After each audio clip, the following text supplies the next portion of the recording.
I started playing Disco Elysium shortly after I finished Baldur's Gate 3, with the intent of finding a new RPG to sink my teeth into, as well as writing a review on it. After 20 plus hours, I finished it in November of last year, and found that I had virtually nothing to say about it. Don't get me wrong, I absolutely loved it, but it was odd. Nothing was coming to me. Nothing that I considered worthwhile anyways. All I could offer was adding my voice to the overwhelmingly positive chorus of praise that Disco Elysium has constantly received since its original release in 2019. However, recently I felt compelled to talk about it, and the fact that after nearly half a year, I cannot stop thinking about Disco Elysium. But why is that? The quick answer is that it's one of the greatest RPGs of all time. But let's look at it piece by piece.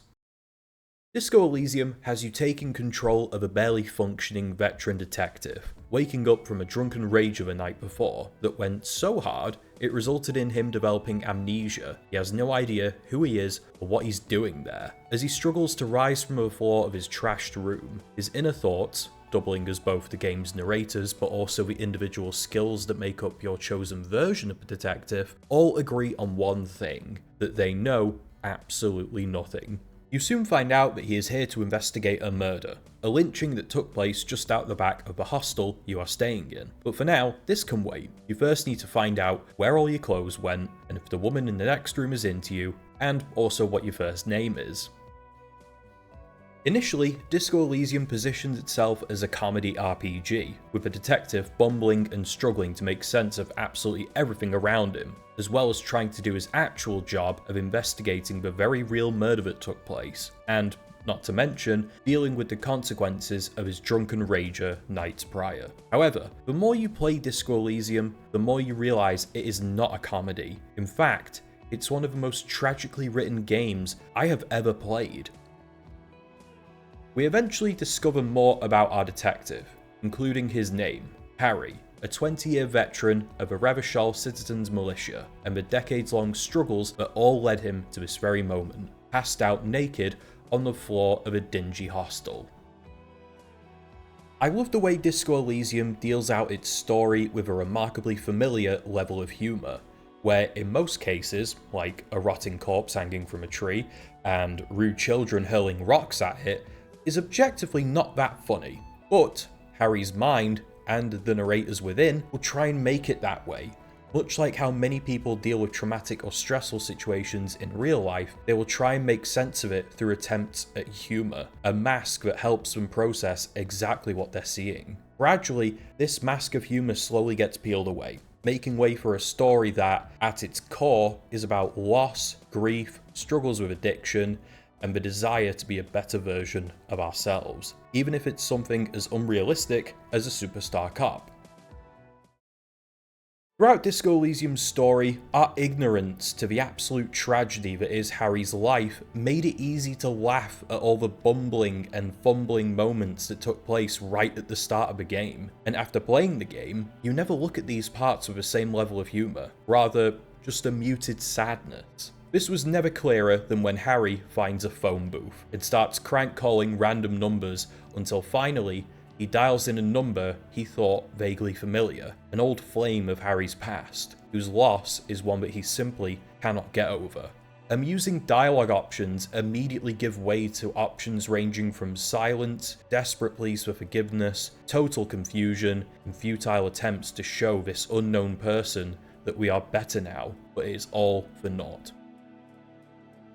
Riding along with Harry is his newly assigned partner, Detective Kim Kitsuragi, who plays the role of a level-headed straight man, not in that way, he's very much the opposite, to our unhinged and perhaps a little psychotic Harry, and his beyond questionable approach to police work that he barely remembers how to do. Kim is one of the more interesting characters in the game. He approaches everything with a level of calm and stoicism that you would expect from the traditional depiction of a detective. He also delivers a near impossible level of patience with Harry and his antics, akin to that of a parent with a small child, a carer with a patient, or simply a best friend. A standout moment comes when Harry and Kim find a car half submerged in frozen water. As Kim and Harry sit on a swing set for hours waiting for it to thaw out enough for them to gain access, Harry eventually realizes that this car that's half submerged in frozen water is his. having driven it into this ditch during his drunken bender nights before. In this sudden, crushing moment of realization, as he begins to spiral out at this revelation, the first thing Kim says is, "I'm so sorry." He knew the entire time, but said nothing, allowing Harry to come to a conclusion himself, and it's a moment that would be touching if it wasn't also so heartbreaking to watch. When it comes to writing a story, tackling social and political themes has the potential to be a powder keg. Even more so in today's climate, Disco Elysium, however, does not shy away from these themes. In fact, they are a substantial part of what makes up the bones of a story that, when it comes down to it, is a genuine masterclass in how a writer deals with these kinds of topics in their fictional works. In my opinion, Disco Elysium handles some extremely volatile topics incredibly well, grounding its discussion of social and political themes such as nationalism, communism, classism, workers' rights, homophobia, and xenophobia, all in a realistic way that I can only sum up as uncommonly adult for a game. It uses these themes to flesh out its lore in such an interesting way, usually being able to provide context on why a person may have their certain beliefs and biases, whether they're based on feelings such as a stubborn belief in a failed revolution long ago, or eugenic pseudoscience, or a psycho child calling you a homophobic slur. The game doesn't stop there. Instead, it goes so far beyond skin-deep exposition, in many cases giving the player full Wikipedia-style knowledge of the world in some of the most dense lore I have ever read, but not once did I want to skip what the game had to say through its walls of text. Disco Elysium holds a bleak mirror up to the real world, with a diverse cast of characters that all have wildly varying beliefs and opinions, some good, some neutral, and some horrifically bad to the point I was really unnerved listening to them talk. And much like the real world, it feels like it's constantly challenging you with how you approach these individuals and what your own beliefs and biases are. Agree with a muscle-brained racist just to get past them, become a raging communist revolutionary, or perhaps the greatest feminist the world has ever seen. With Disco Elysium, you decide who you want to be, usually in the most insane way possible.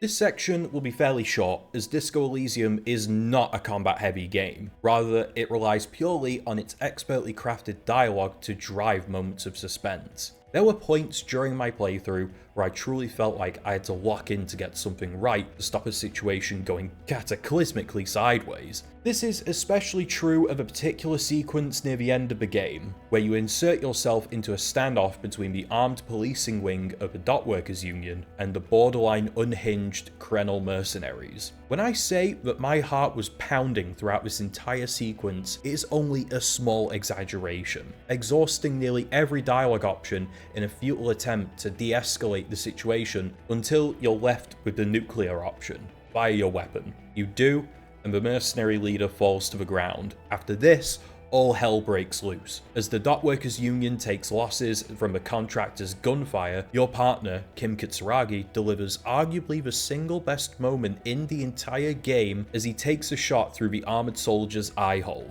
and against all odds, it connects, saving you and the dock workers union from an outright slaughter. This entire sequence was perfectly executed. In my opinion, an extended combat sequence would not have been as effective in this realistic and grounded world Disco Elysium has been building up this entire time. Every move has to be considered down to the last minute detail, lest you make the wrong move and the consequences become dire.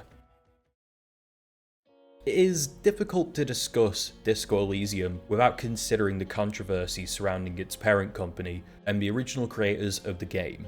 Look, this particular topic warrants a full separate video. Much like any spat between a company and the creative minds that worked within it, it is ugly and it is wrapped up in legal jargon and NDAs. It's been covered extensively over the years, and if you'd like to know more, I will include links to articles that cover the issues extensively. But what it boils down to is that the original creators of Disco Elysium were laid off, and many of the original talent are also no longer at the company, a place that has essentially become a shell of what it once was. The only thing that remains the same is the name. Recently, announced a new game. titled Project C4, and if you go to the comments of its teaser video, the likes and dislikes are disabled, and every single comment is one that speaks out against the current leadership at the company, and its treatment of those individuals who put the company on the map. At the end of the day, this saga represents an almost painful irony. For a game that tackles themes of rampant capitalism and corporate greed, itself became a victim of those same systems. It is unfortunately a very common pattern within the games industry, one that shows how little ownership the artist has over their art. To conclude, I've never considered a list of games I would deem essential for someone to experience, as everyone has their own tastes. However, Disco Elysium has changed my mind on that. It has taken months for me to realise that Disco Elysium is perhaps one of the greatest video games of all time, and it is a game that all players should experience at least once, especially if you enjoy story-driven, slow-burn RPGs. But even if you don't, maybe give it a try regardless. And hey, even if you play it and don't necessarily like it, you may find yourself like me, months or maybe even years after playing it, unable to stop thinking about Disco Elysium.